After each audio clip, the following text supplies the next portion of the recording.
Bapak, Ibu, dan saudara-saudari yang terkasih dalam Tuhan, senang kita berjumpa kembali dalam kesempatan ini. Dan kini kita telah sampai kepada Minggu Paskah yang kelima. Kalau kita perhatikan dan mengikuti seluruh tema-tema atau fokus atau perhatian yang diberikan dalam pekan-pekan masa Paskah ini, kita sesungguhnya perlahan-lahan dihantar untuk semakin mampu secara mendalam memahami dan mengimani serta hidup dari misteri yang kita rayakan pada Paskah ini.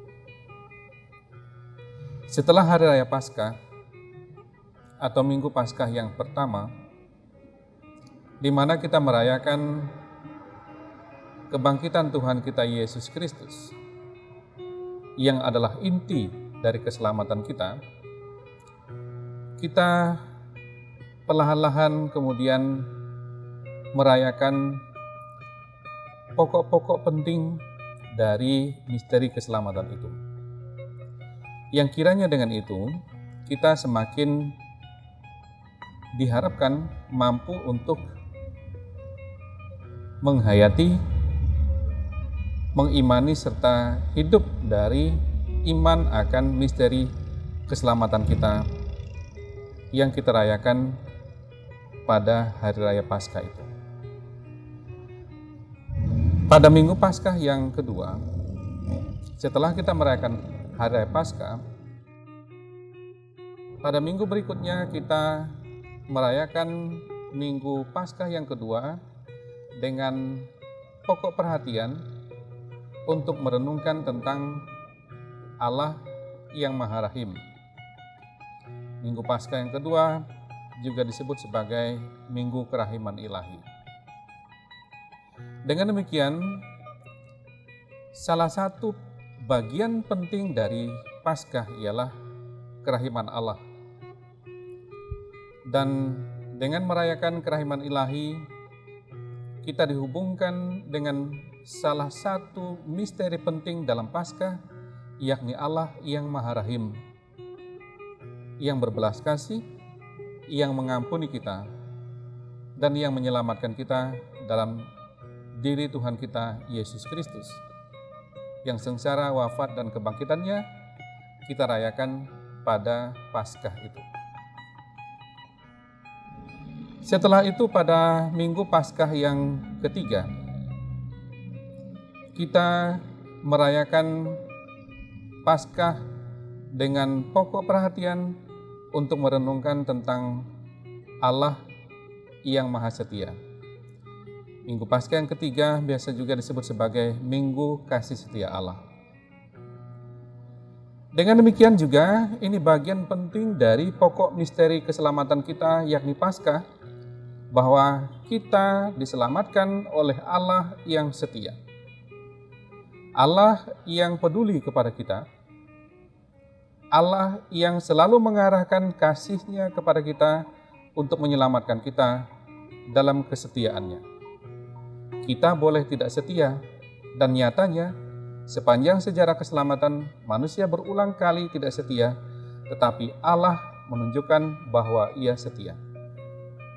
Demikianlah pada Minggu Paskah yang ketiga itu, kita merayakan inti pokok dari iman kita tentang Paskah, yakni tentang Allah yang Maha Setia.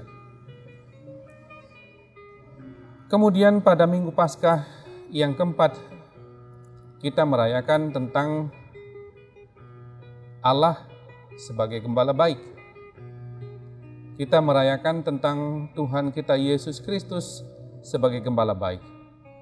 Ia menyebut dirinya sebagai Gembala yang baik dan pintu kepada keselamatan. Dengan demikian, saudara-saudara yang terkasih, pada Minggu Paskah yang keempat itu, bersamaan dengan itu, gereja juga merayakan atau memberikan pusat perhatiannya untuk berbicara tentang panggilan dan berdoa bagi panggilan. Allah yang Maha Baik itu adalah Allah yang menuntun kita sebagai gembala yang baik dan membawa kita kepada keselamatan melalui Tuhan kita Yesus Kristus. Maka Yesus menyebut dirinya sebagai gembala yang baik dan pintu kepada keselamatan. Dan akhirnya, saudara-saudara yang terkasih, kita sampai kepada Minggu Paskah yang kelima pada minggu ini. Dan fokus perhatian kita pada Minggu Paskah yang kelima ialah memusatkan diri pada Yesus yang berbicara kepada para muridnya yang gelisah, yang khawatir karena ia menyampaikan bahwa ia akan pergi meninggalkan mereka. Dan kepada mereka itulah Yesus kemudian berbicara bahwa dia adalah jalan, kebenaran, dan hidup. Demikianlah saudara-saudara yang terkasih, selama minggu-minggu masa Paskah ini, kita perlahan-lahan dibimbing, dituntun oleh gereja untuk mengerti tentang misteri keselamatan kita yang kita rayakan pada Paskah. Dan secara perlahan-lahan kita merayakannya dalam minggu-minggu Paskah itu dari berbagai aspek. Bapak, Ibu, dan saudara-saudari yang terkasih dalam Tuhan, pada Minggu Paskah yang kelima ini, bacaan Injil diambil dari Injil Yohanes bab 14 ayat 1 sampai ayat 12. Bagian dari Injil Yohanes ini berbicara tentang Yesus di hadapan murid-muridnya. Ia berbicara kepada mereka bahwa ia akan meninggalkan mereka. Ia akan kembali kepada Bapa. Dan karena ia berbicara kepada para muridnya bahwa ia akan pergi, maka para muridnya mengalami kegelisahan, kesedihan, dan juga ketidakpastian. Mereka merasa mereka segera ditinggalkan oleh sang guru mereka, ditinggalkan oleh Yesus Kristus. Karena itu maka muncullah percakapan dalam perikop Injil Yohanes ini. Yang pertama kali berbicara ialah Thomas. Thomas mengatakan bahwa ia tidak tahu kemana Yesus pergi. Kemudian Filipus minta supaya Yesus menunjukkan Bapa kepada mereka, dan itu sudah cukup bagi mereka. Dan di atas semua kegelisahan para murid ini, kekhawatiran dan ketakutan mereka, ketidakjelasan mereka, Yesus memberikan jawaban dengan mengatakan kepada mereka bahwa dia adalah jalan, kebenaran, dan kehidupan. Saudara-saudari yang terkasih dalam Tuhan, ada 3 hal yang Yesus katakan, yakni bahwa dia adalah jalan, kebenaran, dan kehidupan. Saya suka menjelaskan tentang 3 hal ini karena sesungguhnya saudara-saudara yang terkasih, dalam membicarakan tentang hal ini kepada para muridnya, Yesus memberikan kejelasan tentang siapa dia bagi mereka. Dan oleh karena itu, dengan apa yang Yesus katakan kepada para muridnya itu juga menjadi jelas bagi kita siapa Yesus yang kita imani, siapa Tuhan kita Yesus Kristus, siapa Dia yang kita rayakan sengsara, wafat, dan kebangkitannya, siapa yang kita rayakan kebangkitannya pada hari raya Paskah, dan siapa Dia yang menjadi pusat dan inti dari iman Kristiani, yakni Yesus Kristus yang bangkit. Sesungguhnya saudara-saudara yang terkasih, ketika Yesus berbicara tentang dirinya sebagai jalan, kebenaran, dan hidup ini, Yesus memberikan jawaban ini kepada para muridnya, siapa dia? Dia adalah jalan, dia adalah kebenaran, dia adalah kehidupan. Maka saudara-saudara yang terkasih, mari kita lihat satu persatu. Supaya para muridnya mudah mengerti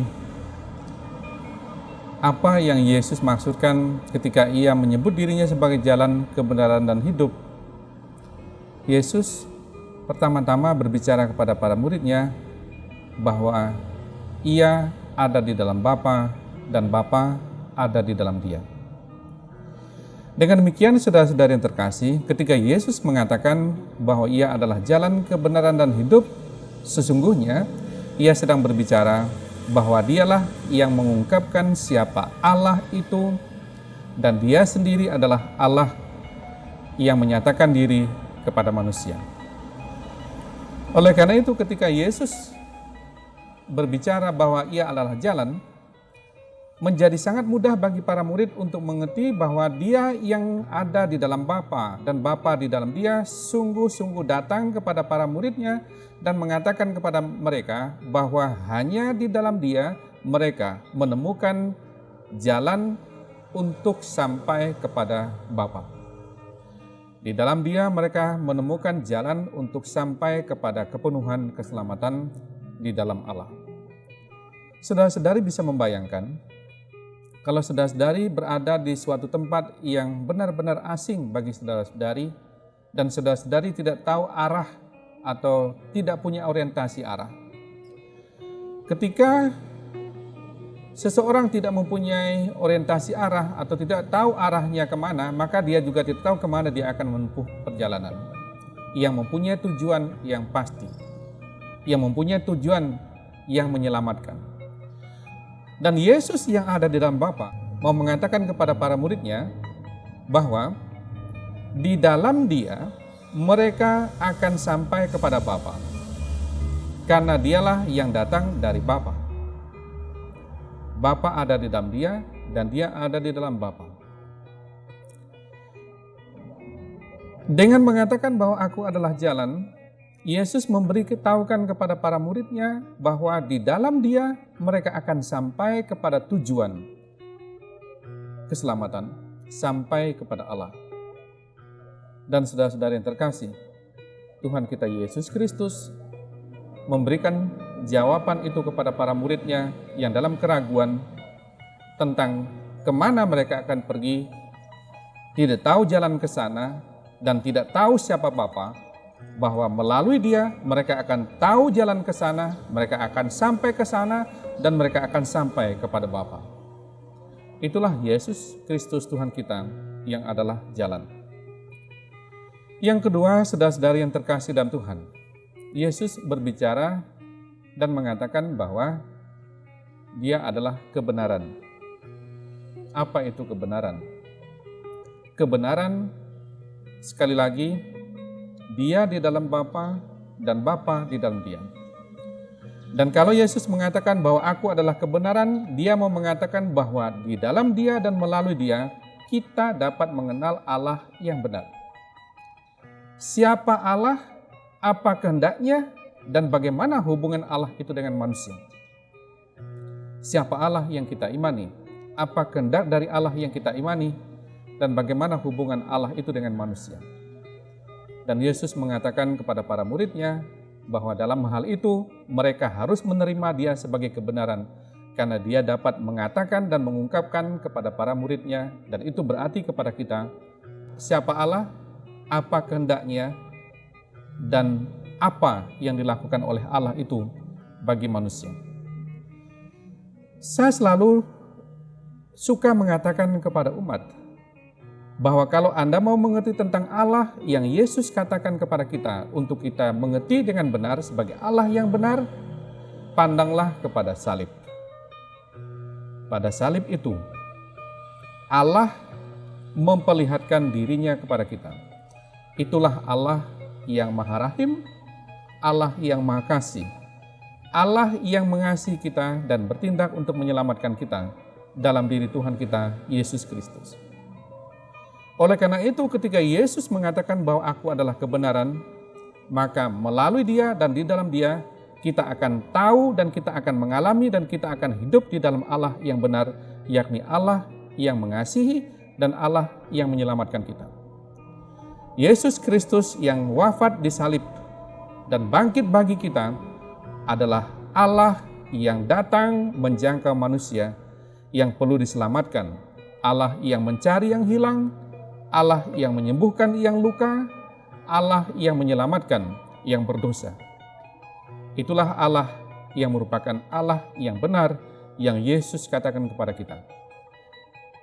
Bapa ada dalam Dia, Dia ada dalam Bapa, dan Yesus mengungkapkan kepada kita bahwa Dia adalah kebenaran dan itulah Allah yang merupakan kebenaran bagi kita.